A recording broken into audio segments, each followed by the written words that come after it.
सो हम यहाँ पे पीजीटी 2021 के क्वेश्चन सॉल्व कर रहे हैं और एक सीरीज़ में चल रहे हैं। क्वेश्चन इधर उधर नहीं है, सारे हम फुल लेंथ सॉल्व करने की कोशिश कर रहे हैं। तो अभी तक हमने 1 से 13 तक क्वेश्चन 1 से 12 तक क्वेश्चन सॉल्व कर लिए हैं। आज हम क्वेश्चन नंबर 13 से स्टार्ट करेंगे। देखते हैं कितने क्वेश्चन 20 मिनट में कर सकते हैं। ठीक है, सो लेट्स साथ में सॉल्व करते हैं। ओके, तो क्वेश्चन नंबर 13 आपको क्या दिया हुआ है, कह रहा है कि जनरल सोल्यूशन आपको निकालना है। ये गिवन पीडी का, ठीक है, ये जो हमारी पीडी दी हुई है इसका जनरल सोल्यूशन निकालो, ऐसा बोला जा रहा है। तो हम कैसे क्या करें, इसको कैसे सॉल्व करें, जल्दी से बताओ क्या करोगे आप, कमेंट करो कि आप इसको कैसे सॉल्व किए हो। ठीक है, तो हम देखो क्या करेंगे, हम क्या करेंगे, क्या कर सकते हैं हम इसको, मतलब इसमें क्या सिंपलेस्ट क्या ट्राई कर सकते हैं। देखो अब इसको लिख सकते हो y माइनस पी एक्स, ठीक है, and P square Y and X square upon X square. ठीक है, हमारी कोशिश रहेगी कि हम इसको कुछ ये सिंपलेस्ट फॉर्म में बना के सॉल्व करने की कोशिश करें। ठीक है, तो इसको आप लिख सकते हो P square Y upon X square. ठीक है, अब देखो, अब दोनों तरफ क्या करो, आप दोनों तरफ वाई का मल्टीप्लाई करा दो। ठीक है, जल्दी से वाई का मल्टीप्लाई कराओ। जब आप मल्टीप्लाई कराओगे तो ये आपको क्या दे देगा, ये आपको दे देगा Y square equal to P X Y and plus P Y square upon X square. अच्छा, अभी तक तो कुछ नहीं दिख रहा, बट अब और इसको और कुछ लिखते हैं। ठीक है, और कोई ट्राई करते हैं और कोई सिंपलेस्ट फॉर्म में लिखने की। तो और आप इसको क्या लिख सकते हो, आप इस चीज़ को और क्या लिख सकते हो, आप ऐसे लिख सकते हो कि Y square and P Y by X, ठीक है, Y by X into X square plus P Y square upon X square, या फिर इसको ऐसे भी लिख सकते हो पी वाई बाई एक्स का होल स्क्वायर। अब देखो हम सिंपली क्या करेंगे, एक्स स्क्वायर को यू ले लेंगे, वाई स्क्वायर को वी ले लेंगे। ठीक है, और फिर यहाँ से हमको डेरिवेटिव क्या मिल जाएगा, हमें डी एक्स मिल जाएगा। अच्छा, ये पार्शियल डिफरेंशियल इक्वेशन है, ये हमारा पीडी है। ठीक है, सॉरी, ये हमारा डिफरेंस ओडी है, ऑर्डिनरी डिफरेंशियल इक्वेशन है। ठीक है, सॉरी फॉर दैट। बट यहाँ पे आपको क्या मिल जाएगा, यहाँ से आपको क्या मिल जाएगा 2x dx which is equal to what dy du, sorry, हाँ, एंड फिर क्या मिल जाएगा 2y dy equal to dv, right. अब देखो, अभी यहाँ से हम क्या करेंगे, हमारा क्या काम रहेगा, क्योंकि हमें पता है हमारा p क्या है, हमारा p है dx upon D, okay, yes, D Y upon D X है। ठीक है, हमारा p जो है वो कुछ और नहीं बल्कि D Y upon D X है। तो हम कोशिश करेंगे D Y upon D X यहाँ जल्दी से निकाल लें। तो हमारा क्या आ जाएगा, जल्दी बताओ क्या आ जाएगा, D Y upon D X क्या आ जाएगा, D Y upon D X क्या आ जाएगा, यस, हाँ हाँ यस, यहाँ से आपका निकल के आ जाएगा वाई बाई एक्स एंड यहाँ से ये क्या आ जाएगा D V upon D X. अब हम क्या करेंगे, इन सब वैल्यू को पुट कर देंगे हमारे ये वाले इक्वेशन में। ठीक है, एंड इसको सिंप्लीफाई कर लेंगे। अब जब इस चीज़ को आप यहाँ पे पुट करोगे तो आपको क्या मिल जाएगा, यहाँ से आपको क्या मिल जाएगा, yes, Y square equal to मिल जाएगा। अच्छा देखो, वाई की वैल्यू तो हमने पुट की है ना, वाई की वैल्यू हम क्या पुट करेंगे बताओ, यहाँ पे हम वाई की वैल्यू पुट करेंगे वी, है ना, क्योंकि हमने वी माना है। और देखो p की वैल्यू आपको पता है यहाँ से क्या निकल के आएगी, यहाँ से क्या निकल के आएगी, यस, जब इसको आप पूरा चेंज करके देखोगे तो आपको ये पूरा कैसे निकल के आएगा, यहाँ पे देखो, एक मिनट, यहाँ तो कुछ तो है। अच्छा देखो, यहाँ पे ये इस साइड p स्क्वायर था, ठीक है, यहाँ पे p स्क्वायर था, ठीक है ना। तो यहाँ से आपको क्या मिल जाएगा, ये पूरा आपका, जब आप इसको पूरी वैल्यू पुट करोगे तो ये आपको निकल के क्या आ जाएगा, ये आपका कुछ इस फॉर्म के निकल के आ जाएगा। ठीक है, क्या निकल के आ जाएगा, यस, ये आपका बन जाएगा, जल्दी से वैल्यू पुट करो, ये आपको निकल के आ जाएगा V, okay sorry, V equal to P U plus P square, right, है ना। एंड एक चीज़ और देखो, और अभी तो हमारा क्लैरेट फॉर्म बन गया ना, आप सभी जानते हैं क्लैरेट फॉर्म को। तो वहाँ पे हम सिंपली क्या करते थे, हम पी को सी से रिप्लेस कर देते थे। देखो कितना सिंपल है, हम पी को सी से रिप्लेस कर देते थे, ठीक है। तो हमारा ये क्या आ जाएगा, हम सिंपली रिप्लेस कर देंगे, तो हमारा ये वी की वैल्यू तो वाई है, ठीक है, और ये हमारा क्या आ जाएगा सी, एंड यू की वैल्यू क्या थी, एक्स स्क्वायर था, एंड ये सी स्क्वायर आ जाएगा। तो ये हमारा आंसर आ जाएगा, ठीक है। समझ रहे हो, पहले हमने वैल्यू पुट करके हमने इसको सिंप्लीफाई किया, और फिर हमने क्या किया, क्लैरेट फॉर्म को यूज़ कर लिया, सॉरी, ओके। सो हमने फिर क्लैरेट फॉर्म को यूज़ कर लिया। अब देखो, अब दूसरा क्वेश्चन देखते हैं, ये तो हो गया, ठीक है। I hope all of you getting it, how you are getting it, okay. So now question number 40 देखो आप। क्वेश्चन नंबर 40 में क्या बोल रहा है, the distance between the foci of A hyperbola is 16 and इसकी सेंट्रिसिटी क्या है, इज़ √2। देन हमें क्या, जो इक्वेशन ऑफ हाइपरबोला है ना उसको निकालना है, ठीक है। अब देखो, एक चीज़ तो आप सभी जानते हो, ठीक है। क्या जानते हो आप, क्या जानते हो कि 2 जो ए होता है, 2a, जैसे मान लो आपको पता है कि हाँ ये आपकी कोई हाइपरबोलिक इक्वेशन है, ठीक है। ये y²/b² = 1, हमें b निकालना है, a निकालना है, ठीक है। a के लिए क्या हम यहाँ से निकालेंगे, क्योंकि हमें पता है 2ae जो होता है वो डिस्टेंस बिटवीन जो फोकी होता है ना उसके बराबर होता है, मान लो d की, ठीक है। तो एक इक्वेशन आपको ये पता है। दूसरा आपको क्या पता है कि b² जो होता है वो क्या होता है, a² एंड 1 - e² के बराबर होता है, ठीक है। ये बात भी आप सभी लोगों को पता है। तो हम इस चीज़, इन दोनों को यूज़ करेंगे। देखो यहाँ से आपको जैसे ही आप वैल्यू पुट करते हो, जैसे ही आपकी वैल्यू पुट करते हो तो आपको क्या मिल जाता है, जैसे ही आप ई की वैल्यू पुट करोगे आपको पता है कि आपकी ई की वैल्यू √2 दी हुई है, ठीक है। एंड ए आपको निकालना है, डी आपको पता है, डी 60 दिया हुआ है, तो क्या आ जाएगा, ई की वैल्यू यहीं से चुपचाप निकाल लो, ठीक है। तो ये क्या आ जाएगा, 8/8/√2, ठीक है, क्योंकि ये 16 था, 2 हट गया, ठीक है। तो यहाँ से आपको क्या निकल के आ जाएगा, ये 8/√2। अच्छा, इसको और क्या लिख सकते हो, इसको और भी आप सिंप्लीफाई करना चाहो तो इसको आप लिख सकते हो, इस चीज़ को आप लिख सकते हो 4√2, ठीक है, सिंपल, अगर आप लिखना चाहते हो तो हमारा फाइनली हमारा ए की वैल्यू क्या निकल के आ गई, ए की वैल्यू निकल के आ गई 4√2। इसको चुपचाप रखते हैं और चलते हैं अपना दूसरा वाला जो हमारा इक्वेशन था उसके पास। तो हमारा दूसरा वाला इक्वेशन क्या था, यहाँ पे देखो बी, हमारा दूसरा इक्वेशन क्या दिया हुआ था कि हमें बी निकालना है, b² = a²। अब देखो 32 आ जाएगा, ठीक है, क्योंकि 4√2 का स्क्वायर करोगे तो ये चीज़ आ जाएगा, ठीक है। अब देखो, अब आपको पता है आपकी ई की वैल्यू क्या है, √2 है, ठीक है, क्या है, √2 है, तो रूट हट जाएगा, तो वहाँ से आपको बचेगा 1 - 2, तो यहाँ से आपका आ जाएगा -32, ठीक है। क्या आ गया, -32, ये आपकी वैल्यू किसकी आ गई, b² की। अब हमें क्या करना है, हमें चुपचाप से, हमें ए की वैल्यू पता चल गई, हमें बी की वैल्यू पता चल गई, अब इनको चुपचाप ले जाके यहाँ पे अपने रख देंगे, ठीक है। तो यहाँ से हमें क्या मिल जाएगी, जब a² निकालोगे तो क्या आ जाएगा, यस, ओके, यहाँ से हमें a की वैल्यू क्या निकल के आई थी, a² जब निकालोगे तो वो यस 32 ही आएगी, ठीक है। यहाँ से भी a की वैल्यू क्या आएगी, 32, तो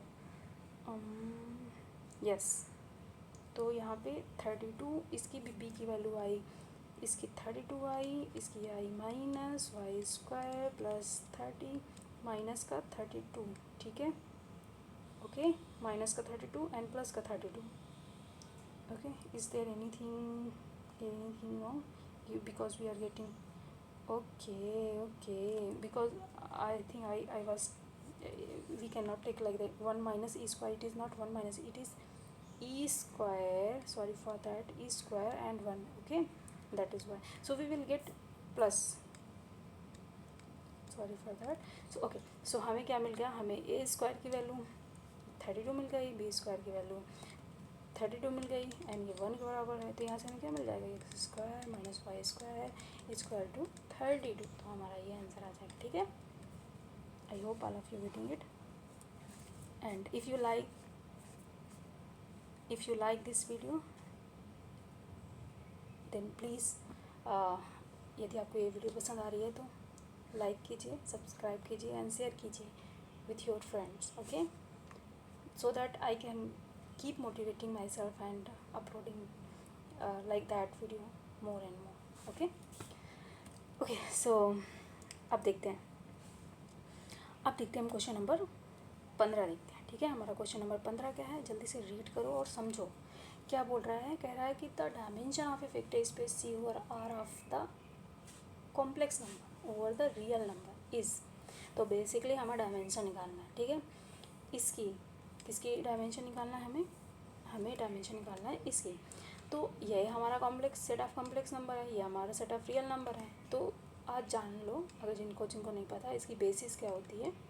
ये हमारा वेक्टर स्पेस है। ठीक है, यहाँ पे फील्ड आर लिया गया है, ये वेक्टर स्पेस है over field R set of real number. तो इसके लिए जो बेसिस आएगी ना वो ये आ जाएगी। ठीक है, तो डायमेंशन क्या होता है, बेसिस में जितने नंबर ऑफ एलिमेंट होते हैं तो 2 है, तो आंसर क्या हो जाएगा, 2 हो जाएगा। ठीक है, it is very simple, I hope all of you getting it. So let's see question number 16। So question number 16 में क्या बोल रहा है, A and B are irrotational vector, then हमें ये चीज़ फाइंड आउट करनी है। ठीक है, तो ई रोटेशनल वेक्टर दिया हुआ है और हमें पता करना है कि इसकी वैल्यू क्या होगी। हमें पता क्या करना है, हमें पता करना है कि divergence of vector A cross vector B. अच्छा, इसको और क्या लिख सकते हो आप, इसको और क्या लिख सकते हो, जल्दी बताओ इसको और क्या लिख सकते हो आप। हाँ, यस, चूँकि ये तो आपको पता है डॉट प्रोडक्ट होता है वैसे इसके साथ। तो अब इसको जब ओपन करोगे आप तो ये ओपन होके क्या निकल के आएगा, यस, जल्दी बताओ क्या आएगा। यस, यू आर राइट, तो ये आ जाएगा ये B minus vector A del minus cross vector B, ये चीज़ आ जाएगी। ठीक है, अब देखो क्योंकि ये रोटेशन वेक्टर है तो इसका जो क्रॉस प्रोडक्ट आएगा उल्टा डेल के साथ जो इसका क्रॉस प्रोडक्ट आएगा वेक्टर ए का वो भी 0 होगा, और जो उल्टा डेल के साथ क्रॉस प्रोडक्ट आएगा वेक्टर बी का वो भी 0 होगा। ठीक है, ओवरऑल आपको क्या मिल गया कि ये वाला पार्ट 0 है, ये वाला पार्ट 0 है एंड ये वाला पार्ट 0 है। तो उसमें लाख वेक्टर बी और ए का मल्टीप्लाई करा उससे कुछ फ़र्क नहीं पड़ेगा। तो आपको पूरा टोटल क्या आ जाएगा, ये इसकी वैल्यू क्या आ जाएगी, 0 आ जाएगी। ठीक है, okay, I hope all of you getting it and enjoying this question. So अब हम करेंगे दूसरा क्वेश्चन, क्वेश्चन नंबर 70 ट्राई करेंगे सॉल्व करने की। देखते हैं कि उसमें क्या ज़रूरत है, किस चीज़ की ज़रूरत है सॉल्व करने, मतलब किस चीज़ की ज़रूरत है। तो देखो हमें क्या बताना है क्वेश्चन नंबर 17 में, a non commutative group has at least. अच्छा देखो, एक चीज़ दिमाग में रख लो। ठीक है, एक चीज़ दिमाग में रख लो कि अगर आपसे ये पूछ ले कि साइक्लिक ग्रुप कितने ऑर्डर तक का 100% साइक्लिक होता है, तो अगर आप ग्रुप का ऑर्डर क्या लेते हो, ग्रुप का ऑर्डर ऑफ ग्रुप जो है वो लेस दैन इक्वल टू 3 है, तो ये हमेशा इम्प्लाइज करता है कि साइक्लिक है। ठीक है, और अगर ऑर्डर ऑफ जी क्या है, less than equal to 5f है, तो हमेशा क्या होगा, अबेलियन होगा। ठीक है, अब अगर 5 से ज़्यादा हुआ तो हम उसकी गारंटी नहीं ले सकते। फॉर एग्ज़ाम्पल अगर ऑर्डर ऑफ जी 6 है तो यस 3 बैठा है यहाँ पे, जो कि कैसा है, कॉमनटेटिव नहीं है। ठीक है, समझ रहे हो, नॉन कॉमनटेटिव ग्रुप है। ठीक है, तो इसीलिए हम श्योरिटी कितने तक का दे सकते हैं, 5 एलिमेंट तक का दे सकते हैं, तो हमारा ऑप्शन नंबर सी करेक्ट हो जाएगा। ठीक है, अब देखते हैं दूसरा क्वेश्चन देखते हैं, question number 18। I hope it is question number 18, yes. तो सी क्वेश्चन नंबर 18 के अच्छे से पढ़ो। वो बोल रहा है sum of the maximum minimum value of this. तो हमें बताना है कि इसकी मैक्सिमम वैल्यू क्या होगी, इसकी मिनिमम वैल्यू क्या होगी। अब देखो सी, आपको पता है कि आपका एफ़, मान लो ये कोई फंक्शन है एफ़, ठीक है, 4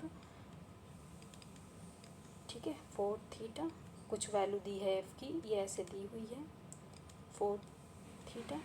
ठीक है, 4 sine square theta and bracket में ये चीज़ दिया हुआ है। ठीक है, okay, sorry for that, okay, Okay, so what we have here, I think I moved too much. Okay, yeah. तो यहाँ पे आपको क्या दिया हुआ है, यहाँ पे आपको दिया हुआ है ये 4 into sine square theta plus cos की पावर 4 थीटा, ठीक है। अब आप इसको क्या लिख सकते हो, क्या लिख सकते हो, ये मतलब हम क्या करेंगे, हम कोशिश करेंगे कि हम इसको सिंपलेस्ट फॉर्म में लिखें, जिससे कि हमें एक चीज़ पता है, हमें पता है कि कॉस की वैल्यू लाई करती है माइनस कॉस थीटा की वैल्यू लाई करती है -1 से 1 के बीच में, ठीक है।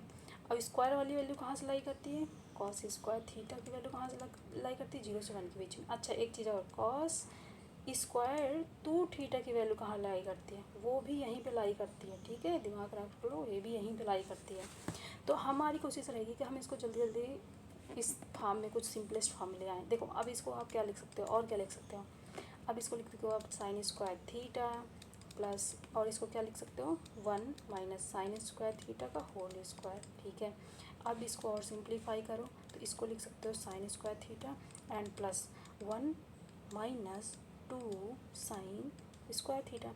अच्छा ये स्क्वायर का होल स्क्वायर है, ठीक है, क्योंकि पावर 4 थी, तो ये और आ जाएगा साइन की पावर 4। इसको और सिंपलेस्ट फॉर्म में क्या लिख सकते हो आप, इसको ये लिख सकते हो, ठीक है, ये लिख सकते हो कि ये साइन की पावर 4 है प्लस 1 है माइनस साइन स्क्वायर थीटा है। अच्छा देखो अब इसको हम अगर होल स्क्वायर के फॉर्म में लिखना चाहें तो इसको और क्या लिख सकते हो आप, तो आप इसको क्या लिख सकते हो, फुल और होल फॉर्म में लिखना चाहो तो ओके,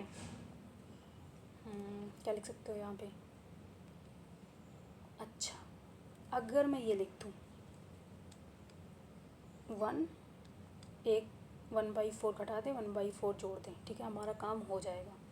तो 1/4 जब घटाओगे 1/4 जोड़ोगे तो जो हमने जोड़ा है प्लस वाला उधर ले लेंगे, इसके साथ ले लेंगे, ठीक है, माइनस वाला यहाँ लिख देंगे, तो ये कर दिया। अब देखो एक चीज़, अभी आपका होल स्क्वायर बन जाएगा, ठीक है, 1/4 माइनस साइन स्क्वायर थीटा का होल स्क्वायर, ठीक है, ये बन गया आपका, बन गया कि नहीं, अच्छा बताओ, ठीक है बन गया।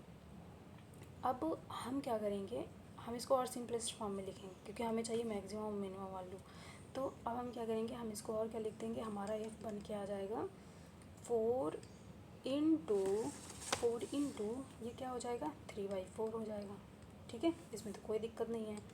अब देखो इसको ज़रा सा, अगर इसको आप ऐसे लिख दो, अच्छा चाहे आप ऐसे लिखो चाहे जैसे लिखो, सॉरी ये 2 था, ठीक है, क्योंकि हमने 1/4 को जोड़ा था, 1/4 को घटाया था, जो उसका होल स्क्वायर आएगा 1/2, वो 1/2 का होल स्क्वायर लेंगे, ठीक है। I hope it is very simple, you can understand easily, okay. तो now you can write it like that, cos square 2 theta by 4, okay, is it okay, okay. Now you know cos square 2 theta की value 0 और 1 के बीच में लाई करती है, तो इसका maximum point कहाँ पे मिलेगा, 1 पे मिलेगा, ठीक है। तो एफ मैक्स कहाँ पे मिलेगा 1 और 3/4 प्लस 1/4, ठीक है, तो इसका मैक्स वैल्यू कहाँ पे मिलेगा। अच्छा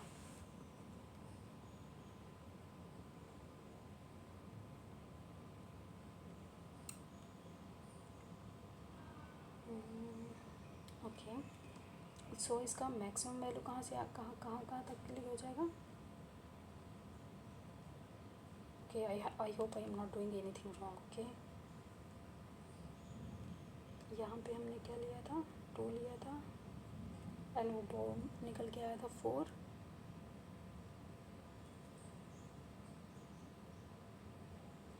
तो इसका मैक्स निकल के आएगा 4 एंड इसका मिनिमम क्या निकल के आएगा 4, और ये क्या हो जाएगा 0 हो जाएगा, ठीक है, ये चीज़ 0 हो जाएगा, तो हमें क्या मिल जाएगा 3/4, तो वहाँ से हमें क्या निकल के आएगा, क्या मिलेगा 3 मिलेगा। तो देखो आपके ऑप्शन में क्या दिया हुआ है,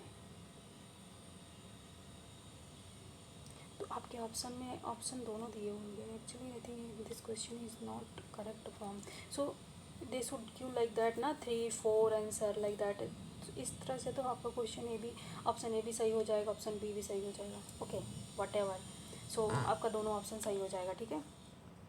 I hope it is not, maybe they accept that type of question. Okay, so let us try to solve next question. And next question में क्या दिया हुआ है, क्वेश्चन नंबर 19 देखो जल्दी से। क्वेश्चन नंबर 19 देखो क्या दिया हुआ है। क्वेश्चन नंबर 19 में बोल क्या रहा है, the area of the inside the cardioid R which is equal to A 1 plus cos theta and outside the circle R is equal to A is. देखो हमें पता है, ठीक है, हमें क्या पता है कि एक तो ये सर्किल उसने दे दिया है, ठीक है, जो कि कितने का रेडियस का है, आर रेडियस का है, उसका ए है, एंड एक कार्डियोइड। अब आपको पता है ये कैसे बनता है, ये ऐसे बनता है, ठीक है, उन्होंने ये दे दिया है, वो पीटी से, ठीक है। अब वो बोल रहे हैं कि हमको ये वाला एरिया निकाल के बताओ, ये वाला एरिया, ये जो है आपका एरिया, ठीक है। तो हमें इससे कुछ मतलब नहीं है, हमें दो चीज़ पता है। हमें एक चीज़ क्या पता है, हमें पता है कि आर की वैल्यू कहाँ से कहाँ लाई कर रही है, यहाँ से ए से, या ये राइट रही, ठीक है। अब जैसे ही आपकी आर की वैल्यू यहाँ से रखोगे तो आपकी निकल के आएगी कि थीटा कहाँ से कहाँ रन कर रही है, ठीक है। वैसे ऐसे भी देख सकते हो कि -π/2 से π/2 रन कर रही है, और इसको जब सॉल्व करोगे तभी आपकी थीटा की वैल्यू क्या निकल के आएगी, ±π/2 निकल के आएगी, ठीक है। एक बार देख लेना।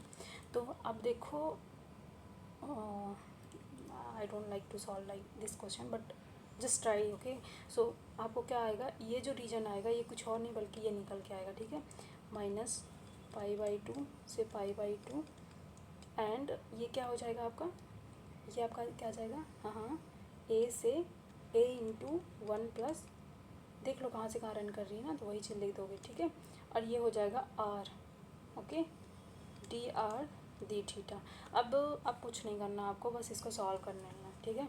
जैसे इसको सॉल्व करना है तो आपका आंसर आ जाएगा, okay. So just solve it, okay. Thank you, bye bye.